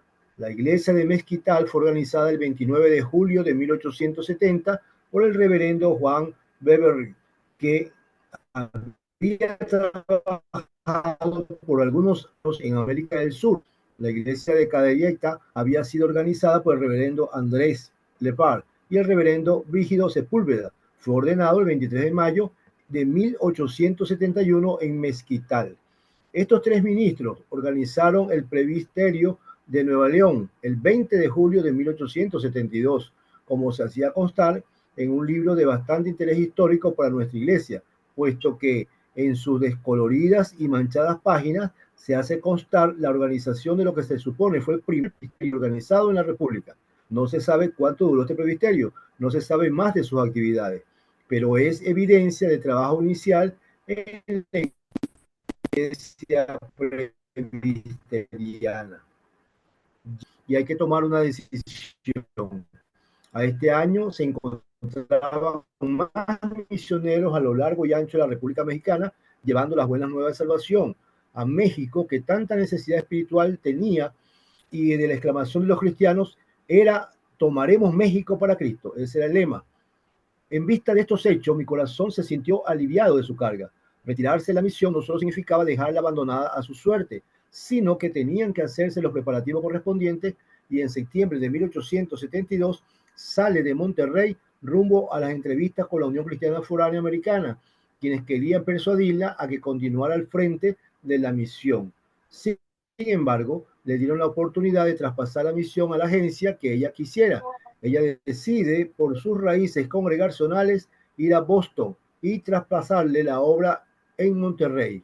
Esta agencia tuvo 5 años en su poder la obra en Monterrey. Sin embargo, por otro lado, estaban los presbiterianos que habían extendido sus territorios a ciudades como Saltillo, Coahuila. Después de hacer los arreglos pertinentes, la obra es trasladada a la misión presbiteriana. La transacción incluyó 12 congregaciones, 3 escuelas esparcidas en toda Monterrey y sus alrededores. Es impresionante, aun cuando la señorita Melinda Rankin ya se había alejado de la obra directamente, sin embargo, siguió contribuyendo monetariamente a favor de la naciente iglesia presbiteriana en Monterrey, y de este modo sintió gratitud a Dios y entregó $5,000 a la misión.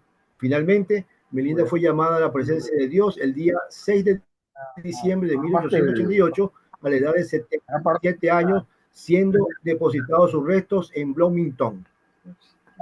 Los estatutos, ¿sí? Para hacer los estatutos. Seguimos. Se lo escaneo. Sí, por favor, siga. Conclusión. ¿Qué pasó? Sí, por favor. Fueron tiempos de incesante lucha, tiempos de decisión, tiempos de dar el todo por el reino de Dios. Personas que no eran de nuestro país nos trajeron las buenas nuevas del Evangelio. Durante sus años en México y como fruto de profunda meditación, la señorita Rankin estableció 2 principios misioneros fundamentales que tienen validez hasta el día de hoy como normas de actividad misionera. 1. Ella resolvió comunicar el evangelio del amor con amor, cariño y comprensión. 2. Reconoció que el agente humano principal para la evangelización de México era y sería siempre el mismo mexicano, quien por su propia e innata mexicanidad podría comunicar las buenas nuevas del evangelio a los suyos mejor que ella misma o que cualquier otro misionero extranjero, por dedicado que fuese. Ok, muy bien. Gracias por la lectura. Excelente. Bueno, en el caso de Melinda, tenemos una hermana que, bueno, trabajó con los presbiterianos y los bautistas y los congregacionalistas, porque ella era de la iglesia congregacional, que en la parte este de los Estados Unidos era bastante grande. Pero se nota las luchas culturales, políticas, revoluciones pero a pesar de todo, ella promoviendo la Biblia, entrenando a los colportores para vender las Biblias y comenzar los estudios bíblicos, pues logró de ayudar el establecimiento en Monterrey y la región de Monterrey, la iglesia presbiteriana. Y como dijo en la introducción, si usted va a la página de web de las iglesias bautistas en Monterrey, ellas también reconocen a la hermana Rankin como una de las misioneras que había contribuido a las iglesias bautistas. Ok, hemos llegado pues a la hora de terminar. La próxima semana yo voy a leer algo sobre Benito Juárez, que es sumamente importante para el establecimiento de las iglesias protestantes en América Latina. Ahora tenemos algunos minutos para observaciones, para preguntas de parte de ustedes.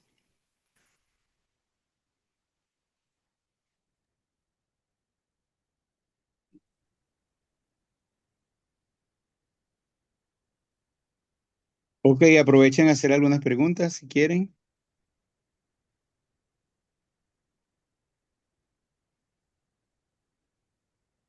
Bueno, el propósito de esta lectura es para mostrar qué difícil era las primeras obras misioneras protestantes en México.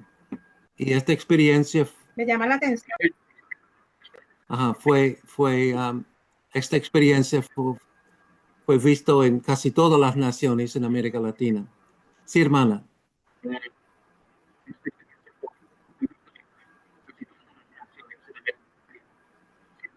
Es difícil trabajar Sí, me sin llama luz, la ¿no? atención el hecho de que los misioneros que hemos estado mirando y estudiando hoy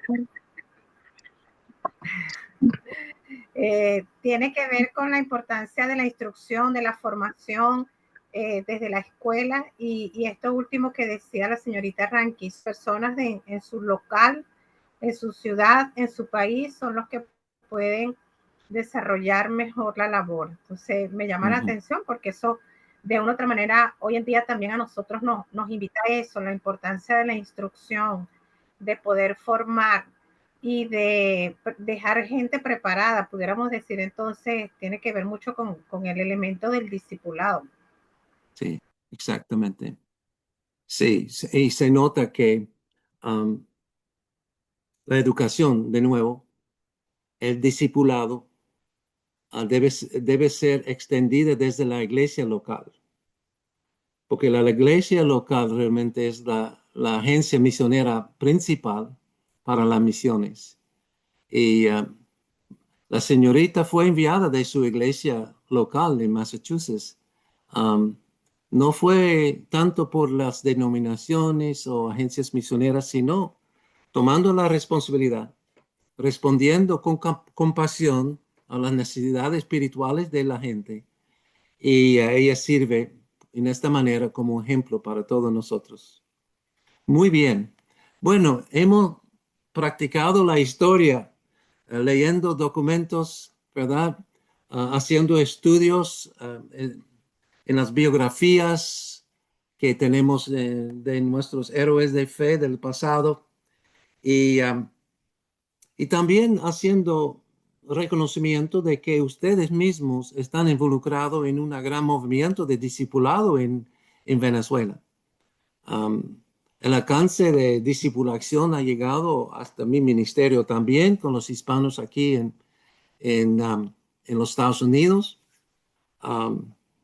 Y yo sé que otros hermanos están usando la estrategia de discipulación en otras partes del mundo también. El discipulado continúa porque es la gran comisión. El Señor, mira, el Señor es discípulo del Padre. Por eso el discipulado es esencial para el cristianismo, porque el mismo Jesús es el discípulo del Padre. ¿Cómo es posible? El Padre es eterno, el Hijo es eterno, el Espíritu Santo es eterno. Bueno, es parte de la Trinidad. es esencial en las interrelaciones de las personas de la Trinidad, el discipulado. Y por eso Jesús, practicando el discipulado con los 12, estos 12 se convierten en apóstoles, ¿verdad? Y hasta que llegan al mundo conocido de ellos, el Evangelio. Así el discipulado es secreto de los cristianos. Y se ve en la historia de la iglesia que los que practicaban el discipulado, como los moravos, que eran pocos, y los misioneros de agencias de fe, también son pocos, no son muchos, que el Señor en gran manera va a multiplicar estos esfuerzos, porque Él mismo lo había practicado y el Espíritu Santo pues está guiándonos en este mismo ejercicio. Quiero felicitar a ustedes en Venezuela por el gran proyecto de discipulación y creo que la historia apoya sus esfuerzos. Creo que el discipulado ha ido generación a generación desde Adán y Eva realmente, pero especialmente desde Jesús y sus discípulos y apóstoles. Que Dios les bendiga y que nos verán el próximo lunes, si Dios permite. Ok, vamos a terminar entonces esta clase que hemos tenido estudiando estas tres historias realmente misioneras que han sido de bendición y que su impacto trasciende hasta nosotros hoy. Y vamos a invitar al pastor Josué Icaza que haga la oración final. Y así nos vemos el próximo lunes. Gracias, doctor Cornelio, por este tiempo con nosotros. Y gracias a todos. Gracias a todos. Y gracias a Dios. Josué puede orar.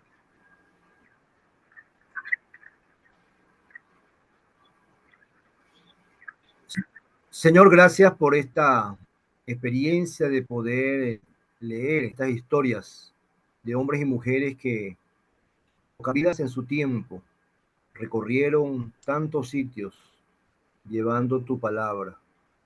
Y para nosotros es un desafío, un reto poder también tener esa pasión, ese entusiasmo, esas ganas también de llevar tu verdad a donde vayamos.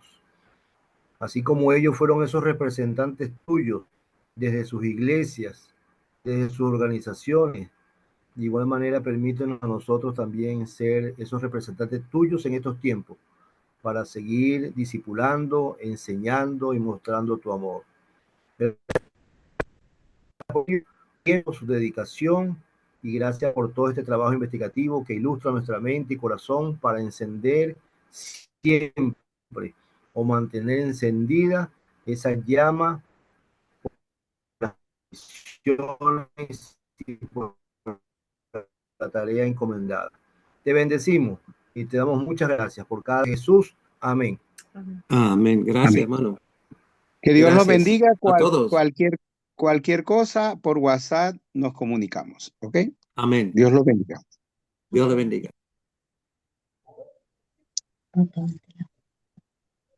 Ahí.